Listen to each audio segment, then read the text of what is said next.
ഞാനും cameraman Shri S കുമാറാണ്. കുമാരേട്ടനും എപ്പോഴും പറയാറുണ്ട്, പഴയ ശാരദയെ ഓർമ്മിപ്പിക്കുന്ന ഒരു രീതിയാണ് പത്മപ്രിയയുടെ. ഇപ്പോൾ സെറ്റിൽ വരുമ്പോൾ പത്മപ്രിയ എപ്പോഴും വളരെ മോഡേൺ ആയിട്ടുള്ള കോസ്റ്റ്യൂംസുകളൊക്കെ വന്നാലും നമ്മളുടെ പടത്തിലുള്ള നാടൻ പെൺകുട്ടിയുടെ ഒരു കോസ്റ്റ്യൂം ഇട്ട് കഴിയുമ്പോൾ വളരെ ഓപ്പോസിറ്റായിട്ട് അവളൊരു വളരെ നാടൻ രീതിയിലുള്ള ബിഹേവിയർ കാണുമ്പോൾ ശരിക്കും അതിശയം തോന്നിയിട്ടുണ്ട്.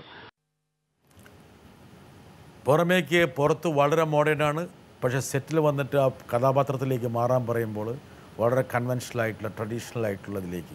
അതിൽ പത്മപ്രിയയെ അദ്ദേഹം ഉപമിക്കുന്നത് ശാരദയെ കൂടെയാണ്.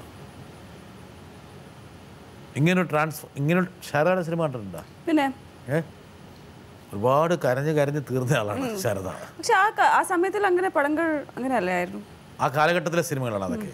അപ്പോൾ പെട്ടെന്ന് ഈ മോഡേൺ വേഷത്തിൽ നിന്ന് അറ്റയറിൽ നിന്ന് ആ ഒരു കഥാപാത്രം നിഷ്കർഷിക്കുന്ന അല്ലെങ്കിൽ കഥാപാത്രത്തിന് വേണ്ട ആ ഒരു ലെവലിലേക്ക് പത്മപ്രിയയ്ക്ക് മൈഗ്രേറ്റ് ചെയ്യാൻ എളുപ്പത്തിൽ പറ്റിയിരുന്നു എന്നാണ് അദ്ദേഹം പറയുന്നത്. ഷാജി പറ്റിയിരുന്നു തീർച്ചയായിട്ടും.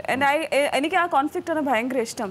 നമ്മളില്ലാതെ ഒരു കഥാപാത്രം ചെയ്യുന്നതിലാണ് എനിക്ക് ഭയങ്കര താല്പര്യം, ചാലഞ്ചിങ് ആയിട്ടുള്ളത്. തീർച്ചയായിട്ടും. അപ്പോൾ പെട്ടെന്ന് ആ ഒരു റൂറൽ ആംബിയൻസ് ഇൻസിസ്റ്റ് ചെയ്യുന്ന ഒരു കഥാപാത്രത്തിലേക്കുള്ള പത്മപ്രിയയുടെ ഒരു മൈഗ്രേഷനെ കുറിച്ചാണ് അദ്ദേഹം പറഞ്ഞത്. ഒരു ഡിഫിക്കൽട്ടിയും സംവിധായകൻ കണ്ടില്ല. You are so easy to migrate.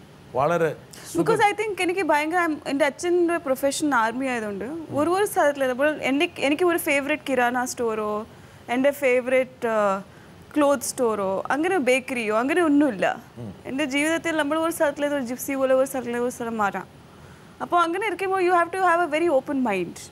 And ആ ഒരു സിറ്റുവേഷനും ആ ഒരു സ്ഥലത്തിൻ്റെ ഒരു പ്രത്യേകതയോടെ കൂടെ നമ്മൾ അഡ്ജസ്റ്റ് ആയിട്ട് പോകണം. ഏത് സാഹചര്യവുമായിട്ട് പത്മപ്രിയ പൊരുത്തപ്പെടും തീർച്ചയായിട്ടും. So I can easily mingle in atmosphere. ഒരു സ്റ്റാൻഡ് ഔട്ട് ചെയ്യാതെ നമ്മൾ ഈസി ആയിട്ട് ഞാൻ മിങ്കിൾ ചെയ്യാൻ പറ്റും.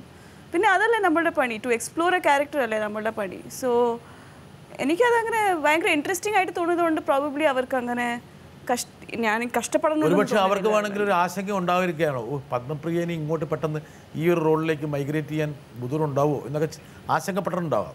അതുകൊണ്ടാണ് ഇപ്പോൾ അവർ പറയുന്നത് വളരെ എളുപ്പത്തിൽ പത്മപ്രിയയെ അതിലേക്ക് കൊണ്ടുവന്നു പറഞ്ഞു. എൻ്റെ ഏർക്കുന്നത് ഇപ്പോൾ എന്നെ എടുത്ത എല്ലാ ഡയറക്ടേഴ്സും എന്നെ ഇപ്പോഴേക്കും ഡൗട്ട് ചെയ്തിട്ട് കൊണ്ടുപോയിട്ടില്ല ഒരു റോളിലും.